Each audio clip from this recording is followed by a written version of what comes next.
Comprehension. Comprehension का मतलब होता है, अगर मैं इसे एक वर्ड में कहूं तो मतलब क्या होगा, समझ। यानी कि किसी चीज की समझने की सलाहियत को हम क्या कहते हैं, कॉम्प्रिहेंशन कहते हैं।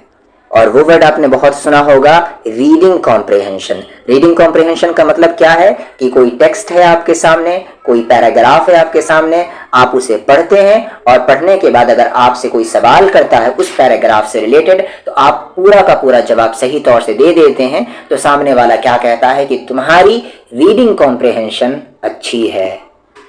मतलब कि जब तुम पढ़ते हो तो समझते भी हो।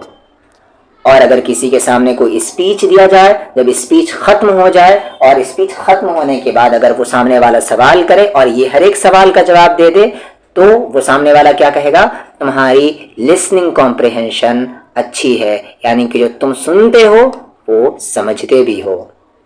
तो एक वर्ड में हम कहेंगे तो कॉम्प्रिहेंशन का मतलब क्या होता है, समझ। एग्जाम में आपके क्वेश्चंस आते हैं किससे, रीडिंग कॉम्प्रिहेंशन से। यानी कि एक पैराग्राफ दिया हुआ रहता है तो वो आपकी रीडिंग स्किल को चेक कर रहा होता है कि जो तुम पढ़ रहे हो वो समझ रहे हो कि नहीं। उसके बाद ये है कंपोजिशन। ध्यान से, कंपोजिशन नहीं कहना है, कंपोजिशन कहना है, जी को खींचना नहीं है यहाँ पर। कंपोजिशन का मतलब होता है किसी चीज को ऑर्गेनाइज्ड वे में लिखना, तरीके से लिखना।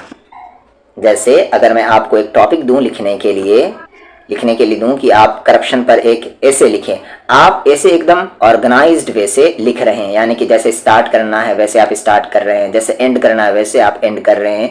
तो ये क्या कहलाएगा कि आपकी कंपोजिशन अच्छी है। लेकिन आप इधर उधर की बातें कर रहे हैं, स्टार्टिंग ही बेकार तरीके से कर रहे हैं, तो फिर वो आपकी कंपोजिशन अच्छी नहीं है। तो कंपोजिशन का मतलब क्या होता है, किसी चीज को ऑर्गेनाइज्ड वे में लिखना।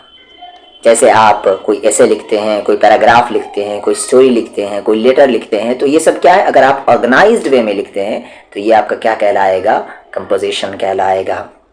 तो कॉम्प्रिहेंशन अंडरस्टैंडिंग से रिलेटेड है और कंपोजिशन आपका राइटिंग या क्रिएटिंग से रिलेटेड है।